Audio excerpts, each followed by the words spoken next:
Hello everyone, welcome to my channel. Today we are going to discuss chapter number 1 of class 7th Nutrition in Plants. So let's start. The first thing is, what do we mean by plants?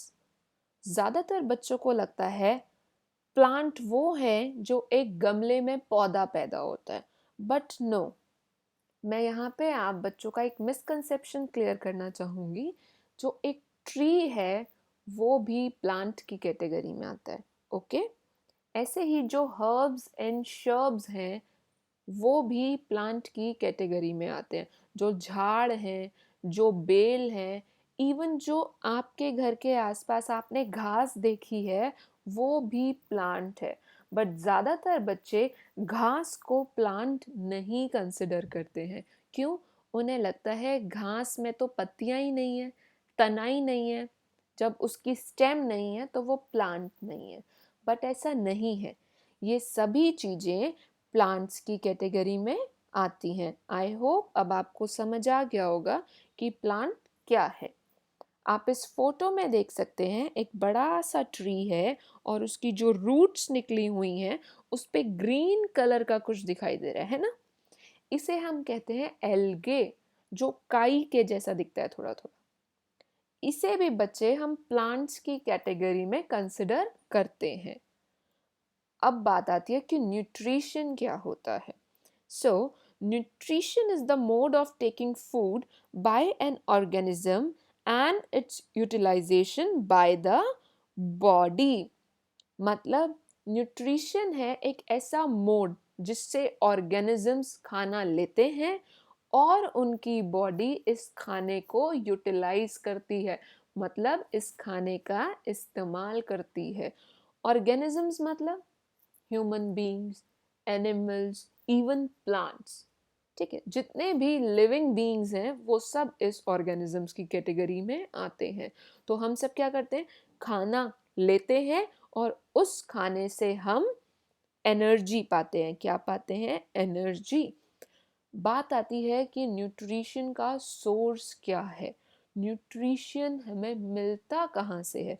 Nutrition मिलता है बेटा food से, खाना खाने से।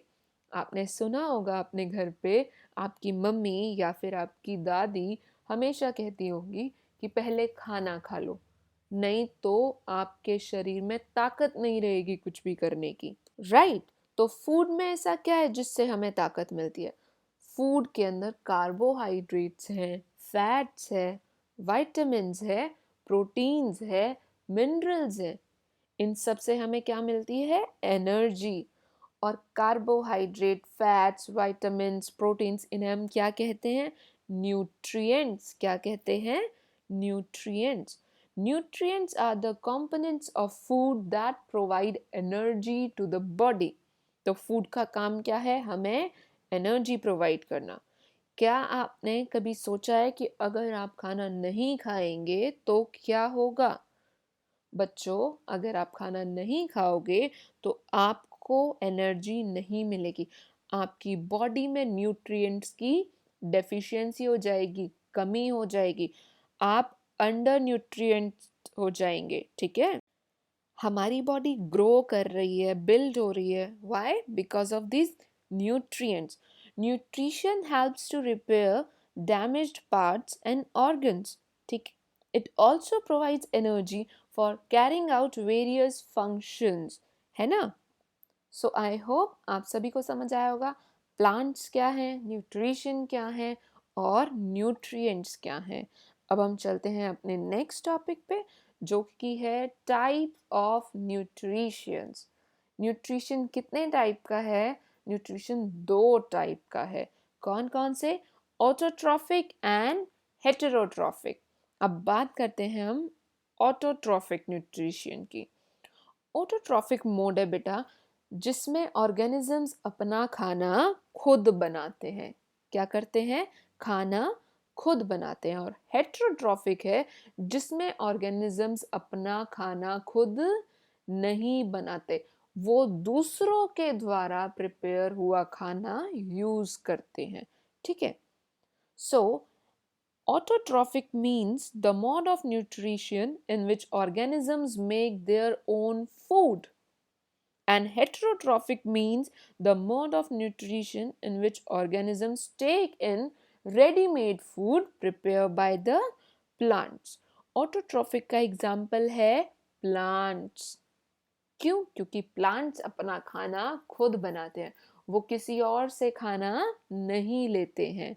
और heterotrophic का example है humans, animals, insects, birds etcetera. क्यों? क्योंकि हम लोग अपना खाना खुद नहीं बनाते हैं, हम अपना खाना या तो पौधों से लेते हैं या फिर एनिमल्स से लेते हैं, राइट? अब आप लोग कह रहे होंगे हमारा खाना तो मम्मी बनाती है. बच्चे, आपकी मम्मी खाना बनाती नहीं है, खाना पकाती हैं, कुक करती हैं, राइट? बहुत मेजर डिफरेंस है खाना कुक करने में और खाना बनाने में. देखो, आपकी मम्मी दाल बनाती है, दाल कहाँ से आई? प्लांट से, राइट? मम्मी ने दाल नहीं बनाई, दाल कहाँ से आई? प्लांट से. मम्मी रोटी बनाती है, रोटी किसकी बनती है? आटे की. आटा कहाँ से आया? गेहूं से. गेहूं कहाँ से आया? प्लांट से. आप दूध पीते हैं, दूध कहाँ से आया? भैंस से, गाय से, बकरी से, है ना? सिमिलरली जितनी भी चीजें हम खाते हैं या तो वो हमें जानवरों से मिलती हैं या फिर प्लांट से मिलती हैं. आई होप सभी बच्चों को ये टॉपिक अच्छे से क्लियर हो गया होगा. अब हम चलते हैं अपने नेक्स्ट टॉपिक पे, प्लांट्स फूड फैक्ट्री. क्या कोई जानता है कि प्लांट्स अपना खाना कहाँ बनाते हैं? चलो तो फिर अब हम सीखते हैं. बेटा, जैसे हम सबके घर में किचन्स होती हैं, है ना? रसोई घर होता है, मम्मी वहां पे खाना बनाती है. ऐसे ही प्लांट्स के अंदर एक पार्ट होता है लीव्स, पत्तियां. तो पौधे अपना खाना बनाते हैं पत्तियों में. कहाँ बनाएंगे? पत्तियों में. Leaves are the food factories of plants. अब बात करते हैं हम पत्तियों के बारे में. लीव्स का कलर कैसा होता है? सबने पत्तियों को देखा है ना? तो लीव्स का कलर कैसा होता है? ग्रीन कलर का, राइट? अब बात आती है ग्रीन कलर का क्यों है? तो बच्चे, पत्तियों का कलर ग्रीन होता है क्लोरोफिल के कारण. किसके कारण? क्लोरोफिल के कारण. Due to the presence of chlorophyll the colour of the leaves is green. ये बहुत ही इंपॉर्टेंट पॉइंट है, प्लीज सारे बच्चे इस पॉइंट को नोट कर लेना. The colour of the leaf is green due to the presence of chlorophyll, right? Chlorophyll is the pigment that is responsible for the synthesis of food in green plants. अगर chlorophyll नहीं होगा तो पत्ती हरी नहीं होगी. अगर पत्ती हरी नहीं होगी तो पौधे अपना खाना पत्ती में नहीं बना पाएंगे और इवेंचुअली क्या होगा? पौधा मर जाएगा. समझ आया कैसे एक चीज दूसरे से लिंक है? क्लोरोफिल की वजह से पत्ती का रंग क्या है? ग्रीन. और अगर पत्ती का रंग ग्रीन नहीं होगा तो पौधे अपना खाना नहीं बनाएंगे. So indirectly chlorophyll is responsible for the synthesis of food in green plants. और ये फूड कहाँ बनता है? लीव्स में. ठीक है, सभी बच्चों को समझ आ गई होगी ये बात. Next is water and minerals are transported to the leaves by the vessels which run like pipes throughout the root, stem, branches and leaves. अब leaves को बच्चे पानी की ज़रूरत है, minerals की ज़रूरत है. अब ये कहाँ से आएगी? आप ये फोटो देख सकते हैं अपनी स्क्रीन पे. इसमें अच्छे से क्लियरली दिखा रखा है कि कैसे वाटर रूट से होते हुए स्टेम में जा रहा है, स्टेम से ब्रांचेस में जाएगा और लीव्स तक पहुंच जाएगा. लीव्स को पानी की ज़रूरत है बिकॉज उसे अपना खाना बनाना है वहाँ पे. ठीक है. Plants are the only organisms that can make their food from CO2 and water. सिर्फ प्लांट्स ही ऐसे ऑर्गेनिजम्स हैं जो अपना खाना कार्बन डाइऑक्साइड, वाटर और मिनरल से बना सकते हैं, बाकी कोई ऑर्गेनिज्म ऐसा नहीं है। अब हम पढ़ेंगे बेटा स्टोमेटा के बारे में। स्टोमेटा ये क्या होता है? आप अपनी स्क्रीन पे देख सकते हैं, एक स्टोमेटा का डायग्राम दिखा रखा है उस पे। बच्चे स्टोमेटा ना, they are tiny pores found on the surface of leaves which are responsible for exchange of gases in plants. CO2 from the air is taken in and oxygen is released. Now let me explain कि इसमें लिखा क्या गया है। बच्चे जो stomata है वो लीव्स पे पाए जाने वाली छोटी छोटी पोर्स हैं। लीव्स के ऊपर बहुत छोटी छोटी छोटी छोटी पोर्स होती हैं जो हमें नेक्ड आई से नहीं दिखती, उन्हें हम स्पेशल माइक्रोस्कोप्स के अंदर ही देख सकते हैं। तो वो छोटी छोटी पोर्स करती क्या हैं? देखो बच्चे, आपके पास, मेरे पास, हम सब ह्यूमन बींग्स के पास नाक है ना? इस नाक के थ्रू हम सब सांस ले पाते हैं और सांस छोड़ पाते हैं, हम ब्रीथ कर पा रहे हैं, राइट? हम गैसेस का एक्सचेंज कर पा रहे हैं थ्रू आवर नोज। लेकिन जो प्लांट्स हैं, क्या आपने उनके पास नाक देखी है? इमेजिन करो, एक प्लांट है और उसके पास नाक है, ऐसा कभी देखा है? नहीं ना। तो प्लांट्स के पास नाक नहीं होती है, तो वो बेचारे कहाँ से गैस का एक्सचेंज करेंगे? तो बेटा उनके अंदर होते हैं स्टोमेटा, ये जो छोटी छोटी पोर्स हैं, उनके थ्रू गैसेस का एक्सचेंज होता है। क्या होता है? एक्सचेंज। ये बहुत ही इंपॉर्टेंट टॉपिक है, सभी बच्चे इस टॉपिक को प्लीज अच्छे से समझो। स्टोमेटा क्या है? छोटी छोटी पोर्स हैं। कहाँ पाई जाती हैं? पत्तियों पे पाई जाती हैं। स्टोमेटा का काम क्या है? एक्सचेंज ऑफ गैसेस, गैस का एक्सचेंज करना। फोर्थ पॉइंट, कौन सी गैस का एक्सचेंज करना? तो प्लांट्स कौन सी गैस लेते हैं? Carbon dioxide gas. और कौन सी गैस रिलीज करते हैं? Oxygen gas, right? सबको समझ आ गया अच्छे से? Next is stomata are surrounded by guard cell. These cells are open during the daytime and close after sunset. बच्चे ये डायग्राम में आपको दिख रहा है, यहाँ स्टोमेटा के पास ये जो येलो कलर का है ये है गार्ड सेल। क्या है? Guard cell. ठीक है, ये जो गार्ड सेल हैं ये ओपन हो जाते हैं दिन के टाइम पे। दिन के टाइम में ऐसा क्या होता है जो ये ओपन हो जाते हैं? दिन के टाइम में सूरज होता है, सन होता है, तो सूरज की रोशनी में गार्ड सेल्स ओपन हो जाते हैं और जो प्लांट है वो आराम से गैसियस एक्सचेंज कर पाते हैं। और जब सूरज ढल जाता है, मतलब जब रात हो जाती है, तो ये गार्ड सेल क्लोज हो जाते हैं। इस पिक्चर में देखो, गार्ड सेल क्या हो गए? क्लोज हो गए। तो क्या होगा? अब प्लांट जो है वो एक्सचेंज ऑफ गैसेस नहीं कर पाएगा। आपको इस टॉपिक में अगर कोई भी प्रॉब्लम हो तो आप कमेंट सेक्शन में लिख के मुझसे पूछ सकते हैं।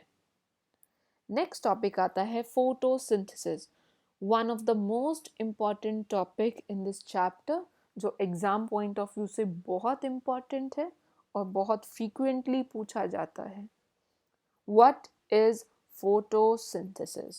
The process by which plants make their food is called photosynthesis.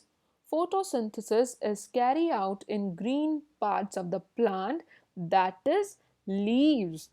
During this process, carbon dioxide and H2O combine together in the presence of sunlight and chlorophyll to make carbohydrates and oxygen. Carbohydrates are finally converted to starch. बच्चे इतना कोई घबराने की ज़रूरत नहीं है, बहुत ही easy topic है, स्टेप बाय स्टेप बस आपको समझना होगा। ठीक है, फोटोसिंथेसिस क्या है? एक ऐसा प्रोसेस जिसके थ्रू प्लांट अपना खाना बनाते हैं। अब भाई प्लांट अपना खाना कैसे बनाएंगे? जब कार्बन डाइऑक्साइड गैस, जो कि क्या होता है, प्लांट्स अपने अंदर लेते हैं, है ना, कार्बन डाइऑक्साइड गैस जब पानी से मिलेगी, कब मिलेगी? सनलाइट और क्लोरोफिल की प्रेजेंस में। मैंने अभी आपको बताया सनलाइट क्यों ज़रूरी है। सनलाइट नहीं होगी तो गार्ड सेल ओपन नहीं होंगे, है ना। ओपन नहीं होंगे तो कार्बन डाइऑक्साइड कैसे मिलेगी? नहीं मिल पाएगी। और क्लोरोफिल क्यों ज़रूरी है? क्योंकि क्लोरोफिल क्या करता है? लीव्स को ग्रीन कलर देता है। ग्रीन कलर होगा तभी वो अपना खाना बना पाएंगे, राइट। तो ये सब हम पढ़ चुके हैं, बस हमें एक बार यहाँ पे रिवाइज करना है। तो जो कार्बन डाइऑक्साइड और वाटर है, जब ये आपस में मिल जाते हैं सनलाइट और क्लोरोफिल की प्रेजेंस में, तो बन जाता है कार्बोहाइड्रेट एंड ऑक्सीजन। जो ऑक्सीजन गैस है वो प्लांट्स रिलीज कर देते हैं, और जो कार्बोहाइड्रेट्स हैं वो फर्दर कन्वर्ट हो जाते हैं स्टार्च में। और पौधे का खाना क्या है? Starch, right. इस तरीके से पौधे अपना खाना बहुत इजीली बना पाते हैं। अब सबको समझ आ गया कि फोटोसिंथेसिस होता क्या है ना। कितना आसान टॉपिक था। Next is other modes of nutrition. और क्या क्या मोड्स हैं न्यूट्रिशन के, अब उनके बारे में पढ़ते हैं। अभी हमने पढ़ा था ऑटोट्रॉफ्स एंड हेटेरोट्रॉफ। ऑटोट्रॉफ्स वो जो अपना खाना खुद बनाएंगे, हेटेरोट्रॉफ्स वो जो अपना खाना खुद नहीं बनाएंगे, वो अपना खाना दूसरों से डिराइव करते हैं। अब बात करते हैं बच्चे पैरासिटिक की, कि पैरासिटिक क्या होता है। These plants derive their food from other plants. कुछ प्लांट ऐसे होते हैं जो अपना खाना दूसरे प्लांट से डिराइव करते हैं। जैसे कि एक प्लांट है कस्क्यूटा, ये भी बच्चों अपना खाना खुद नहीं बना पाता है। आप इस फोटो में देख सकते हैं एक बड़ा सा ट्री है ग्रीन कलर का। ग्रीन कलर का है मतलब वो अपना खाना खुद बना लेगा, उसमें क्लोरोफिल है। लेकिन ये जो कस्क्यूटा है ये येलो कलर का दिख रहा है आपको इस ट्री के ऊपर, ये होता है कस्क्यूटा। ये अपना खाना खुद नहीं बनाता, इसके पास क्लोरोफिल नहीं होता। तो ये अपना खाना कैसे बनाता है? ये अपना खाना दूसरे प्लांट से डिराइव करता है। ये अपना सारा खाना, अपने सारे न्यूट्रिएंट इस ट्री से लेता रहेगा, राइट। तो आप इस चीज को अच्छे से याद कर लेना, पैरासाइट क्या होता है, पैरासिटिक मोड क्या होता है, और उसका एग्जाम्पल है Cuscuta, right? A parasite is a heterotroph that completely depend on other organism for its food. ये एक हेट्रोट्रॉफ है और ये दूसरे ऑर्गेनिज्म पे डिपेंड होता है अपने फूड के लिए। बच्चे कस्क्यूटा को हम अमर बेल भी बोलते हैं। ये एक नॉन ग्रीन प्लांट है, जैसे मैंने अभी बताया, इसमें क्लोरोफिल नहीं है। अब नेक्स्ट टॉपिक आता है इंसेक्टिवोर्स प्लांट। आप जानते हैं कुछ प्लांट्स ऐसे भी होते हैं जो कीड़े मकोड़े खाते हैं। इमेजिन एक प्लांट है, उसका बड़ा सा मुंह खुला हुआ है और वो कीड़े मकोड़े खा रहा है। बताओ, प्लांट्स भी कीड़े मकोड़े खाने लग गए, है ना। इस प्लांट का नाम है पिच्चर प्लांट। आप डायग्राम में देख सकते हैं बेटा, ये डायग्राम में एक मक्खी बैठी हुई है इस पिक्चर प्लांट पे, दिख रहा है। इस प्लांट में क्या होता है, एक पॉट होता है और एक लिड होती है। ऊपर पत्ती जैसा दिख रहा है ना, ये लिड है, ढक्कन है। जैसे ही इस पॉट के आसपास कोई भी इंसेक्ट या फिर मक्खी घूमेगी तो ये लिड जो है एकदम से बंद हो जाएगी। क्या हो जाएगी? बंद हो जाएगी। और ये इंसेक्ट अंदर फंस गया है अब, और जो पत्ती है वो इस इंसेक्ट के सारे न्यूट्रिएंट्स एब्जॉर्ब कर लेगी। कितना इंटरेस्टिंग टॉपिक है ये, है ना। You will be astonished to know कि पिच्चर प्लांट जो है ये लिजर्ड भी खा जाता है, माउस भी खा जाता है। माउस जैसे ही इसके आसपास आएगा उसको क्लोज कर देगा लिड को, और वो कहाँ फंस गया? अंदर फंस गया। और ऐसे क्या होगा, वो उस माउस से सारे उसके न्यूट्रिएंट्स ले लेगा, ठीक। So let's read about insectivorous plants now. These plants eat insects An insect is digested by the digestive juices secreted in the pitcher plant. समझ आ गया होगा? Next is Cephalotrops. अब ये क्या? In this, organisms take nutrients from dead and decaying matter. Example, mushroom. बच्चों, कुछ organisms ऐसे होते हैं जो खाने के लिए किसी डेड एंड डिकेइंग मैटर पे रिलाई करते हैं. वो उस डेड एंड डिकेइंग मैटर से अपना खाना लेते हैं, उसके न्यूट्रिएंट्स लेते हैं. For example fungi. मशरूम एक एग्जांपल है इसका. आप देख सकते हैं ये एक पेड़ है, उसकी स्टेम है. ये क्या है? डेड है, डिके हो रहा है ये पेड़. तो इस पे ये मशरूम उग गई है. ये मशरूम कैसे उग पा रही है? ये सारे न्यूट्रिएंट्स इस पेड़ से ले रही है. समझ आ गया अच्छे से? अब हमारा नेक्स्ट टॉपिक है सिम्बायोटिक रिलेशनशिप, लाइकेंस. अब ये सिम्बायोटिक रिलेशनशिप क्या होता है? कुछ organisms, let's first read it. Some organisms live together and share shelter and nutrients. This is called symbiotic relationship. अब हम इसे समझते हैं. बेटा, कुछ organisms ऐसे होते हैं जो एक साथ रहते हैं, मिलजुल कर रहते हैं, और वो आपस में शेल्टर और न्यूट्रिएंट्स शेयर करते हैं. मतलब मान लो मैं और मेरी फ्रेंड्स, हम दोनों मिलजुल कर साथ में रह रहे हैं. मैं उसको रहने के लिए अपने घर में जगह दे रही हूँ और वो मुझे खाने के लिए खाना दे रही है. ठीक है? इसे हम कहते हैं सिम्बायोटिक रिलेशनशिप. समझ आ गया होगा अच्छे से? एग्जाम्पल क्या है सिम्बायोटिक रिलेशनशिप का? लाइकेंस. लाइकेंस में क्या होता है? एल्गे और फंगस दोनों साथ में रहते हैं.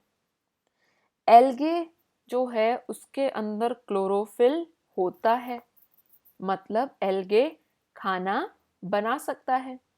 और जो फंगस है उसमें क्लोरोफिल नहीं होता. तो क्या फंगस खाना बना पाएगा? नहीं, खाना नहीं बना पाएगा. तो जो फंगस है वो रहने की जगह देता है, पानी देता है और मिनरल्स देता है. समझ आया आप सबको? जो लाइकेंस हैं वो एल्गे और फंगस दोनों से मिलकर बना है. तो एल्गे फंगस को खाना देता है और फंगस एल्गे को shelter, mineral and water provide करता है. This is called symbiotic relationship. Symbiotic relationship का एक और एग्जांपल हम अपनी लास्ट स्लाइड में भी डिस्कस करेंगे. अभी हम आ जाते हैं न्यूट्रिएंट्स इन सॉइल पे. न्यूट्रिएंट्स, बच्चे, सॉइल में भी न्यूट्रिएंट्स की कई बार कमी हो जाती है. अब हम उसके बारे में पढ़ते हैं. Carbohydrate is made up of carbon, oxygen and hydrogen, but plants also require nitrogen. बेटा, कार्बोहाइड्रेट बना होता है, देखो नाम में ही है कार्बोहाइड्रेट. किस किस से बना? ये कार्बन से, ऑक्सीजन से और हाइड्रोजन से. लेकिन प्लांट्स को तो भाई नाइट्रोजन भी चाहिए, है ना? जो हमारा एटमॉस्फेयर है उसके अंदर 78% नाइट्रोजन पाया जाता है. लेकिन जो प्लांट्स है वो उस नाइट्रोजन को यूज नहीं कर सकते हैं. So from where do they get this nitrogen? कहाँ से मिलेगी उन्हें ये नाइट्रोजन? बच्चे, एक बैक्टीरिया होता है जिसका नाम है राइजोबियम. क्या नाम है? Rhizobium. Let's read about it. A bacteria called rhizobium is found in the roots of leguminous plants which take atmospheric nitrogen and convert it to a soluble form. अब मैं आपको एक इजी लैंग्वेज में समझाने की कोशिश करती हूँ कि ये है क्या. बच्चे, जितने भी लेग्यूमिनस प्लांट्स हैं, अब बात आती है लेग्यूमिनस प्लांट्स क्या होते हैं मैम? लेग्यूमिनस प्लांट्स होते हैं जैसे कि दालों वाले पौधे, मूंग दाल, मसूर दाल, उड़द दाल, ये सब दालें होती हैं. तो दाल वाले पौधे या फिर बीन्स वाले पौधे या फिर ग्राम वाले पौधे, ये सब हैं लेग्यूमिनस प्लांट्स. इन्हें हम हमने एक अलग कैटेगरी दे दी, लेग्यूम प्लांट्स।